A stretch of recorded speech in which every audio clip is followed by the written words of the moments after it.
آج صحافیوں کے خلاف جو جرائم کے خاتمے کا عالمی دن ہے، نصر اللہ ملک صاحب آپ کا پوائنٹ اس پہ جاننا چاہوں گی کہ پاکستان میں تو صحافیوں کو بہت کچھ فیس کرنا پڑتا ہے، پیکا کا قانون بھی لگتا ہے، جبری گمشدہ بھی کیا جاتا ہے، آف ایئر بھی صحافی ہوتے ہیں.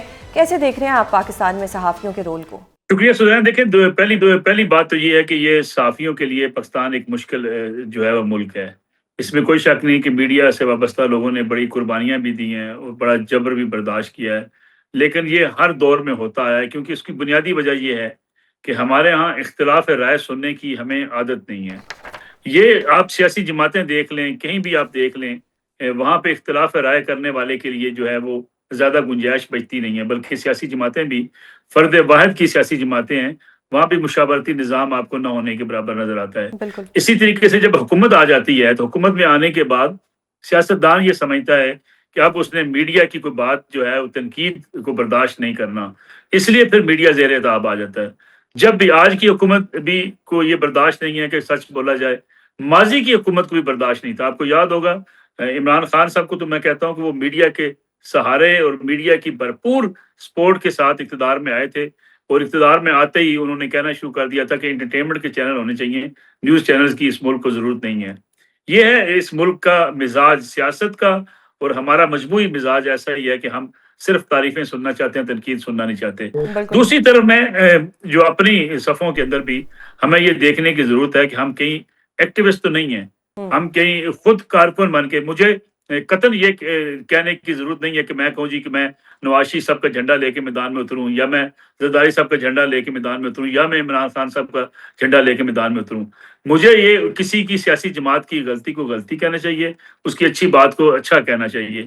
لیکن ہمارے یہاں بدقسمتی سے پچھلے کئی سالوں سے میڈیا بھی اتنا ڈیوائڈ ہو گیا ہے کہ آپ ایک پولیٹیکل پارٹی کے ساتھ الائن آپ کو کر دیا جاتا ہے، اگر آپ دوسری پارٹی پہ تنقید کر دو وہ کہتے ہیں جی یہ تو فلاں پارٹی کی زبان بول رہا ہے. بالکل تو میڈیا کو بھی اپنی صفوں کے اندر یہ صحیح دیکھنا پڑے گا کہ ہمارے اندر جو کوتاہیاں ہیں بالکل اس کو درست کیسے کیا صحیح جا سر، سکتا آپ کا ہے. پوائنٹ آ گیا. ہمایوں سر، یہ تو صحافیوں کی بات تھی، آپ سے آپ کی جماعت کی ہی بات کرنا چاہوں گی کہ جو پرانی قیادت ہے وہ اس وقت متحرک ہے، شاہ محمود قریشی صاحب سے ملاقات بھی ہو رہی ہے، لیکن جو اس وقت موجودہ قیادت ہے وہ تنقید کر رہی ہے.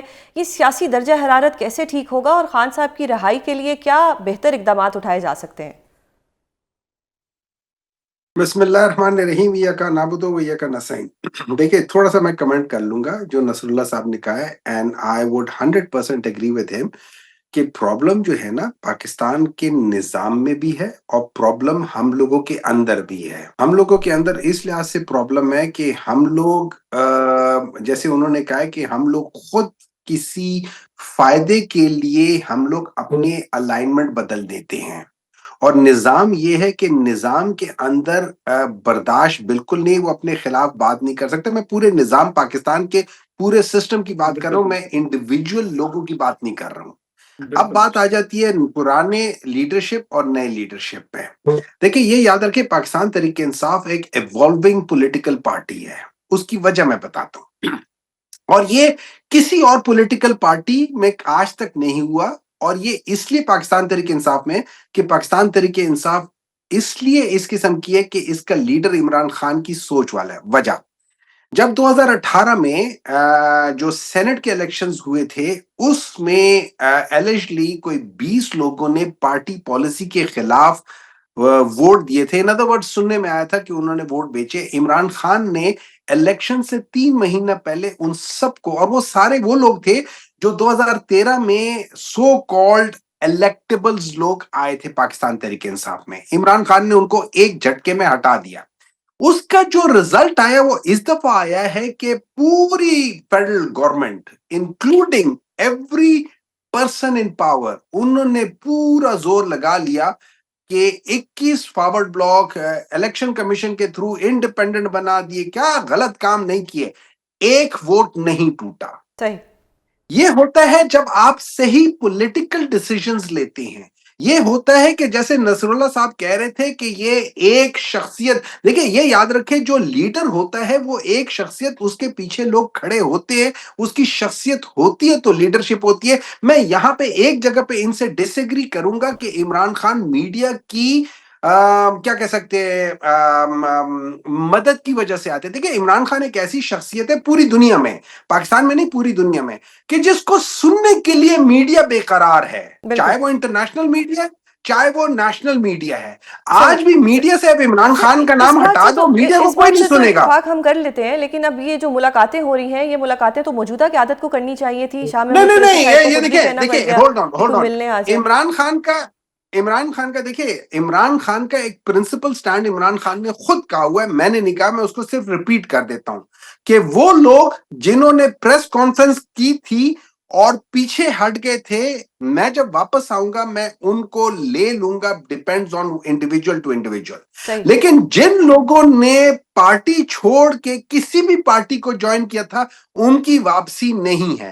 تو اس میں میرا میں بھی کچھ نہیں. سوری قطع کلامی کے لیے, مرزا افریدی صاحب کو بھی تو پھر سینیٹر بنایا گیا, انہوں نے بھی تو کنڈیم کیا تھا جو 9 مئی کو ہوا. عمران خان انہوں نے پارٹی نہیں چھوڑی تھی, انہوں نے کنڈیم کیا تھا, اور یہ اختیار عمران خان کے پاس ہے. اگین انہوں نے کہا ہے یہ اختیار ان کے پاس ہے, میرے پاس نہیں ہے. رہی بات یہ سابقہ, سارے ضرور جائیں ملے, مجھے اس سے کوئی پرابلم نہیں ہے, اچھی بات ہے کہ جا کے شاہ محمود قریشی سے ملے. بلکہ مجھے تو اس بات کا وہ ہے کہ ہمارے لوگ, چونکہ وہ میڈیا میں نہیں آئے, مجھے نہیں پتا کہ جا کے ملے, اگر نہیں ملے تھے بہت غلط کیا, جا کے ملنا چاہیے. لیکن صرف شاہ محمود قریشی کیوں, سب کو جا کے ملنا چاہیے, یہ ہماری لیڈرشپ کے لیے. لیکن ایک بات یاد رکھیں, ہاں جی, لیکن ایک بات یاد رکھیں کہ اگر کوئی یہ امپریشن دینا چاہتا ہے کہ پاکستان تحریک انصاف کی لیڈرشپ ڈیوائیڈ ہو رہی ہے, پاکستان تحریک انصاف کی پریزنٹ لیڈرشپ میں 100 آپس میں differences who, they will stand like one. اور یہ آپ کا پوائنٹ آ گیا کے پی کے سینٹ کے الیکشن میں بتا دیا. No doubt. نصر اللہ ملک صاحب, یہ ملاقات جو ہوئی, ملاقات آسانی سے تو نہیں ہوتی, ڈیفینیٹلی کسی نے ملاقات ارینج کرائی ہوگی, تو اس کا مطلب پھر یہ ہوگا کہ جنہوں نے ملاقات ارینج کرائی ہے, کیا وہ بھی کوئی سیاسی درجہ حرارت نیچے لانا چاہتے ہیں, یا شاہ محمود قریشی صاحب کا جو کردار ہے اس کو شیڈی بنانا چاہتے ہیں؟ کیونکہ بہت سے اس کے اوپر اسمپشنز آ رہی ہیں کہ پہلے شاہ محمود قریشی صاحب کو بری کیا گیا, اب ان سے ان لوگوں کی ملاقات ہو گئی. یہ کیا ہو رہا ہے, تھوڑا سا اس پہ کچھ آپ لب کشائی اگر کر دیں. دیکھیے میں سمجھتا ہوں کہ ملاقات حکومت نے فیسیلیٹیٹ کیا, جس کے بعد یہ ملاقات ہوئی ہے. لیکن اگر آپ 2023 میں دیکھیں, 2023 میں بھی یہی رہنما فواد چودھری صاحب جو ہے, عمران اسماعیل صاحب اور محمود مولوی صاحب, یہ ملے تھے اڈیالہ میں شاہ محمود قریشی صاحب کے ساتھ, اور اس کے بعد پھر یہ آپ ملاقات ہوئی ہے. اس ملاقات کے لیے باقاعدہ فیسیلیٹیشن حکومت نے دی ہے. درجہ حرارت کم کرنا ہر سیاسی جماعت کی, حکومت کی بھی کوشش ہے, اور میں سمجھتا ہوں ہر کوئی چاہتا ہے کہ درجہ حرارت کم ہو. لیکن اس کے لیے میں سمجھتا ہوں جہاں حکومت کو بھی 2 قدم پیچھے آنا پڑے گا, وہاں پاکستان تحریک انصاف کے جو ہارڈ لائنرز ہیں ان کو بھی پیچھے آنا پڑے گا. دیکھیں ہمایوں صاحب ہیں, میں ان کا بڑا احترام کرتا ہوں, جب بھی بات کرتے ہیں لاجک سے کرتے ہیں, دلیل سے بات چیت کریں, آپ دلیل کے ساتھ ڈائلاگ کریں تو شاید پھر اتنی دوریاں نہ ہوں. کچھ حکومت کے وزراء ایسے ہیں جن کے بیانات جو ہیں وہ سمجھے لڑائی کروانے والے ہیں, کچھ پی ٹی آئی کے اندر ہارڈ لائنرز ہیں جو ملک سے ہیں یا ملک سے باہر بیٹھے ہوئے ہیں. وہ اس قسم کی لینگویج استعمال کرتے ہیں جس کے نتیجے میں نہ ڈائلاگ ہو پاتا ہے, نہ کوئی آگے راستہ نکل پاتا ہے. سیاسی جماعتیں راستے نکالتی ہیں, سیاسی جماعتیں انقلابی نہیں ہوتی. وہ لڑائی جھگڑا انتشار کے ذریعے چیزوں کو نہیں منواتی, بلکہ وہ ڈائلاگ کے ذریعے کہیں منواتی ہیں بات, کہیں ان کو خاموشی اختیار کرنی پڑتی ہے, کہیں آگے بڑھنا پڑتا ہے.